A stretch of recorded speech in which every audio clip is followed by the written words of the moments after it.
Δεν θα σας κρατήσουμε άλλο σε αγωνία. Περνάμε αμέσως στην κατηγορία των βραβείων και πιο συγκεκριμένα για το βραβείο των ακροατών θα καλέσουμε τον κύριο Αναγνώστη Γενιτζέ από την Οργανωτική Επιτροπή και συντονιστικό μέλος του European School Radio.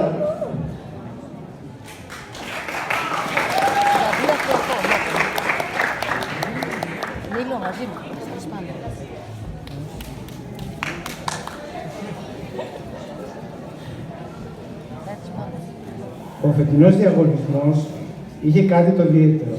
Το βραβείο ακροατών ESR.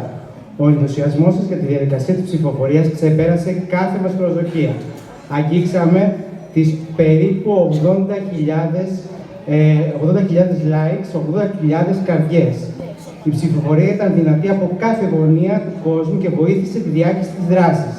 Η διαδικασία της ψηφοφορίας είναι συγκεκριμένη και επιλέχθηκε μετά από μεγάλη έρευνα έτσι ώστε να μπορούν να ψηφίσουν και οι μικροί μαθητές που δεν έχουν λογαριασμούς σε κοινωνικά δίκτυα. Η ραδιοφωνική καμπάνια «Χάρισε την καρδιά σου» που δημιουργήθηκε στο πλαίσιο προώθησης του βραβείου ακροατών ESR είχε σκοπό να ενεργοποιήσει τη μαθητική κοινότητα να ακούνε συμμετοχές άλλων σχολείων και να δώσει το ένασμα για την κριτική ακρόαση εντός και εκτός της σχολικής αίθουσας. Η πραγματική αξία του βραβείου κοινού είναι να γίνει όσο περισσότερο γνωστή γίνεται η πρωτότυπη μαθητική δημιουργία και η προσπάθεια και προσφορά των εκπαιδευτικών τους. Το βραβείο δεν πρέπει να είναι αυτός ο σκοπός της ψηφοφορίας, αλλά ένα κίνητρο για τους μαθητές. Το σχολείο που συμμετείχε στο διαγωνισμό είτε με τραγούδι είτε με ραδιοφωνικό μήνυμα, το οποίο προώθησε με τον πιο αποτελεσματικό τρόπο για τη συμμετοχή, κερδίζει το βραβείο. Και το βραβείο κοινού με περίπου 5.500 καρδιές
Θέλουμε και από τη μεριά μας να πούμε συγχαρητήρια στο μαθητικό διαγωνισμό European School Radio κάτω να ακουστεί 2017.